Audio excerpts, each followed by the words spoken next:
আসসালামু আলাইকুম সুপ্রিয় দর্শক, আশা করি সকলে ভালো আছেন, সুস্থ আছেন। কৃষি 24 চ্যানেলের পক্ষ থেকে আমন্ত্রণ জানিয়ে শুরু করছি আমি মোহাম্মদ শরীফ গাজী। প্রিয় দর্শক বন্ধুরা, আজকে আপনাদেরকে নিয়ে আসছি এই যে দেখতে পাচ্ছেন আমার সামনে দাঁড়ানো ভদ্রলোক এবং গার্মেন্টস ব্যবসায়ী মাশরাফি ভাইয়ের কাছে। মাশরাফি ভাই শৈশব থেকেই এই গাভীর প্রতি, ষাঁড় গরুর প্রতি এক অসম্ভব রকমের ভালোবাসার টান ছিল। সেই ভালোবাসা থেকেই শখের বশে একটা সময় ভাই মাশাল্লাহ বেশ বিশাল এক খামার গড়েছেন, বিশাল শেড করেছেন এবং শেড ভর্তি গাভী বকনাও তুলেছিলেন এবং মাশাল্লাহ বেশ চলছিল। যেহেতু ভাইয়ের শুরুতে এই খামার সম্পর্কে, খামারের পরিচর্যা সম্পর্কে, গাভী কেনা সম্পর্কে একটা ধারণা ছিল না, যার ফলে শুরুতে বেশ টাকা লসের সম্মুখীন হতে হয়েছে। তো মাশাল্লাহ এই শখটাকে ধরে রাখতে এবং লস হলেও ভাই এই খামারটাকে ধরে রেখেছেন। মাশাল্লাহ এখনও বেশ কিছু গাভী রয়েছে ভাইয়ের খামারে। তো মাশাল্লাহ আস্তে আস্তে যেহেতু খামারটাকে আরও বড় করতে চাচ্ছেন, আরও প্রসারিত করতে চাচ্ছেন, যার ফলে ভাই এখান থেকে কিছু বিক্রি করে দেবেন, আবার নতুন করে কিনতেও পারেন। তো সেই সম্পর্কে আজকে ভাইয়ের সাথে কথা বলবো এবং কেন লস খেয়েছেন, কী কারণে লস খেয়েছেন এবং আপনারাও শুরুতে কিভাবে এবং কোন কোন পদক্ষেপগুলি নিলে এই লসকে প্রতিহত করতে পারবেন সেই সম্পর্কে আপনাদের সামনে তুলে ধরবো এবং আমরা কথা বলবো মাশরাফি ভাইয়ের সাথে। আশা করি পুরোটা সময় জুড়ে আপনারা আমাদের সাথেই থাকবেন। আসসালামু আলাইকুম। ওয়ালাইকুম আসসালাম ভাই। কেমন আছেন মাশরাফি ভাই? আছি আলহামদুলিল্লাহ। মাশরাফি ভাই, শখের বসে এই যে গাভীর সেক্টরে আসা কেমন লাগছে আপনার কাছে? না, আসছি অনেক আলহামদুলিল্লাহ। আল্লাহ কাছে লাখ লাখ শুকুর যে আমি বিগত 5 বছর এই গাভী আমি পালি সবসময়। 5 বছর ধরে? জি। এই 5 বছরে কি বুঝলেন আসলে খামার সেক্টরটা নিয়ে? এটা একটা কঠিন অঙ্ক আছে। যেমন গরু করতে গেলে গরুর পরিচর্যার একটা বিশাল ব্যাপার আছে। অনভিজ্ঞ হলে গরু পরিচর্যা ঠিক মতো না হলে খামার লস হবে। গরু যখন কিনতে যাব সেখানে যদি বুঝে না কিনতে পারি সেখানেও লস হবে। তারপরে আনার পরে যদি পরিচর্যা করে গরু যদি কনসেপ্ট না করে সেখানেও লস হয়ে যায়। সেক্ষেত্রে এই ব্যাপারগুলোকে যত্ন সহকারে দেখে যে মনিটরিং করে, যে খামারগুলো দেখে, এগুলো যদি ঠিক মতো মনিটরিং করতে না পারে তাহলে লস হবে। আর এগুলো যদি একটু পরিচর্যা করে, ক্যালকুলেশনগুলো সঠিকভাবে করে, যে না আমার গরুটা কিনেছি, গরুটা এখন কনসেপ্ট করছে নির্দিষ্ট সময়ের মধ্যে এবং নির্দিষ্ট সময় বাচ্চা হয়েছে, দুধ পরিমাণ মতো পাওয়া গেছে, এভাবে যদি একটা ক্যালকুলেশন করা যায় তাহলে খামার চালানো যায়। বাট এইগুলা যদি প্রত্যেকটা টাইম যদি ঠিক না থাকে, টাইম ফ্রেম, তাহলে এটা লসের সম্মুখীন অনেক বেশি। আপনি কেমন লসের সম্মুখীন হয়েছে? আমার এগুলা ঠকে ঠকে শিখছি। মানে প্রথম অবস্থায় এগুলো তো যেগুলো এখন বলতে পারতেছি, এগুলো তো আগে বলতে পারতাম না। বলতে পারতেছি এই জন্য যে না আমি এখানে এগুলো থেকে দেখে দেখে দেখে লস করে করে শিখছি। আচ্ছা, এখন বর্তমানে 5 বছর অভিজ্ঞতার ফলে এখন কেমন আছেন খামার সেক্টরটাতে? আল্লাহর কাছে শুক্রিয়া, আমি এখন ভালো আছি। এখন আমার কারণ উৎপাদনের সাথে খরচের একটা সমন্বয় করা লাগে। কারণ এখান থেকে আমার যেহেতু ডেয়ারি ফার্ম, এখান থেকে দুধ উৎপন্ন হয়, বাছুর উৎপন্ন হয়। বাছুর এবং দুধের সমন্বয়ে ফার্মটা টিকে আছে। সেই ক্ষেত্রে এই সমন্বয় করতে পারি দেখে এখন মোটামুটি ভালো আছি। আচ্ছা, আর কেনার ক্ষেত্রে আর পরিচর্যার ক্ষেত্রে যদি আরেকটু দক্ষ হতেন তাহলে আমার মনে হয় লস হতো না, লাভই হতো।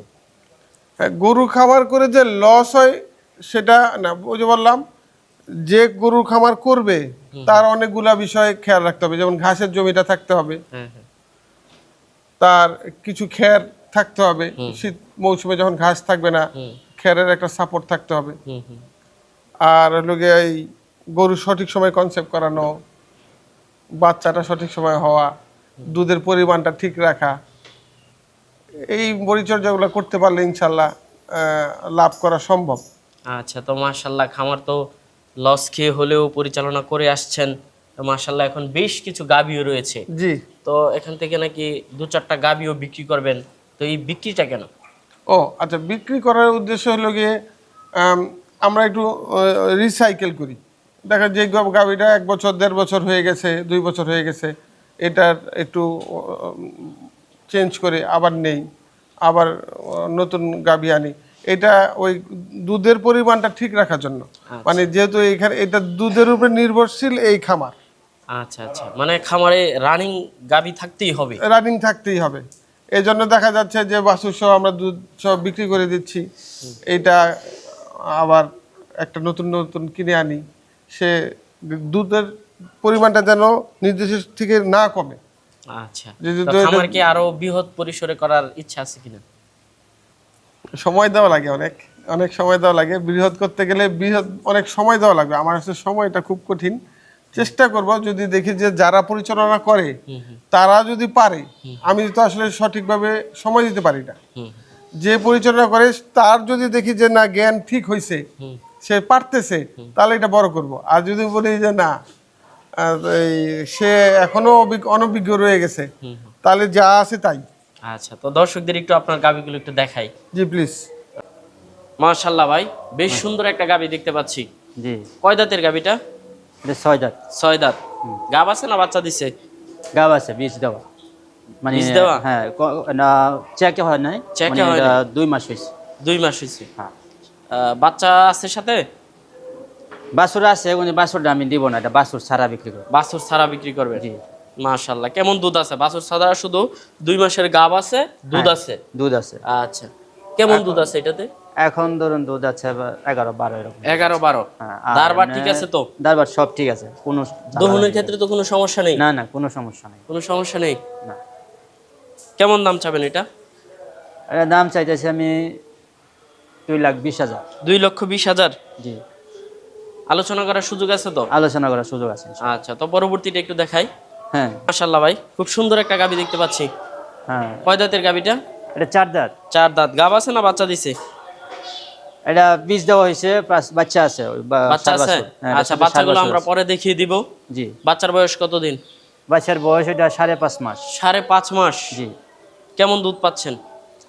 এটা এখন দুধ পাইতেছি আপনার 11-12 লিটার। 11-12 লিটার। আচ্ছা, বাচ্চাটা কি বাচ্চা? সার বাচ্চা। ষাঁড় বাচ্চা। বাচ্চার সাথে দিবেন তো? হ্যাঁ, এটার সাথে বাছুর আছে। বাছুর আছে এবং বাচ্চা এবং গাবি সাথে দুধ আছে কেমন? সাথে এখন দুধ আছে এই যে বলো 12। 10-12 লিটার? হ্যাঁ, 10-12 লিটার। আচ্ছা, গাবটা তো শিওর না? গাবটা এটা শিওর হয় না, এটা আমি 1.5 মাস হয়েছে বীজ দিচ্ছি। আচ্ছা, মিস হওয়ার তো সুযোগ নাই? না, মিস হওয়ার সুযোগ নেই। আচ্ছা, তো কেমন দাম চাবেন এটা? এটার দাম চাইতেছিলাম আমি 2,20,000। 2,20,000? জি, 2,20,000। আলোচনা করার সুযোগ আছে তো হালকা? হ্যাঁ, আছে হালকা আছে। এটা 4 দাঁত। 4 দাঁত। বাচ্চা আছে সাথে? হ্যাঁ, বাছুর আছে, বকনা কি বাছুর। বাচ্চার সাথে? বকনা। বকনা? হুম, কতদিন হলো বাচ্চা দিল? বাছুর বকনা 5 মাস। 5 মাস? সরি, 5.5 মাস। 5.5 মাস? এই 5.5 মাস 5 মাস দুধ আছে তো? হ্যাঁ, দুধ আছে এখন। গাবি কি হিটে আসছে? না, এটা বীজ দেওয়া, এটা মানে বাছুর কনফার্ম আছে। আচ্ছা, গাব আছে। confirm? এটা গাব আছে। 3 মাস প্লাস? 3 মাস প্লাস হয় নাই, 2.5 মাস হয়েছে। 2.5 মাস? আচ্ছা, তার ভিতরে আপনার কনফার্ম? হ্যাঁ, কনফার্ম। আচ্ছা, দুধ আছে কেমন? দুধ আছে আপনার 10, 11 এরকম সাথে বাচ্চা খাওয়া আছে? যায়। হ্যাঁ, সাথে বাচ্চা। গাবও বকনা আছে? হ্যাঁ, গাব আছে। তো কেমন দাম চাবেন এটা?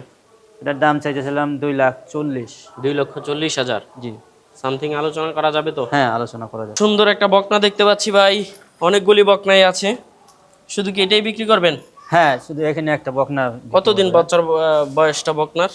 এটা বকনার বয়স হয়েছে আপনার 2 বছর হয় নাই, 23 মাস চলে। 23 মাস? হ্যাঁ। হিটে আসছে? হ্যাঁ, হেঁটে আসছে, বীজ দিছি। বীজ দিছেন? হ্যাঁ। শিওর গাবটা? শিওর হয় না এখনো, এটা আমি 1 মাস 10 দিন হয়েছে বীজ। আচ্ছা, কেমন দাম চাবেন এটা? এটার দাম চাইতেছিলাম আমি 1,30,000। 1,30,000? মাশাআল্লাহ ভাই, সুন্দর একটা গাবি দেখতে পাচ্ছি কালোর মধ্যে। জি, কয় দাঁতের গাবিটা? এটা 4 দাঁত। 4 দাঁত। গাব আছে না বাচ্চা আছে? না, এটা বাছুর আছে, গাব হয়নি এখন। গাব হয়নি? নতুন বেশ। বাচ্চা দিছে কতদিন হলো? বাচ্চা দিয়েছে আপনার 1 মাস 20 দিন হয়েছে। 1 মাস 20 দিন? হ্যাঁ। তাহলে বাচ্চা তো ছোটই। হ্যাঁ, বাচ্চা ছোট। দুধ তো পুরোপুরি নেমে গেছে? হ্যাঁ, বাচ্চা দুধ পুরোপুরি নাম। দুধ নেমে গেছে। কেমন দুধ দহন করছেন? এটা এখন দুধ পাইতেছি আপনার 12-13 এরকম। 12-13? হ্যাঁ, সর্বোচ্চ কি এটাই না আরো বাড়তে সর্বোচ্চ পারে? এটাই, এটা দুধ গ্যারান্টি এটুকুই। 12-13? ভারতের আমরা আরো আগে পাইছি বেশি, আচ্ছা কিন্তু এবারে ট্রিপে একটু দুধ কম হইতেছে। আচ্ছা, কেমন দাম চাবেন এটা? এটার দাম চাইতেছিলাম 2,10,000। 2,10,000? জি,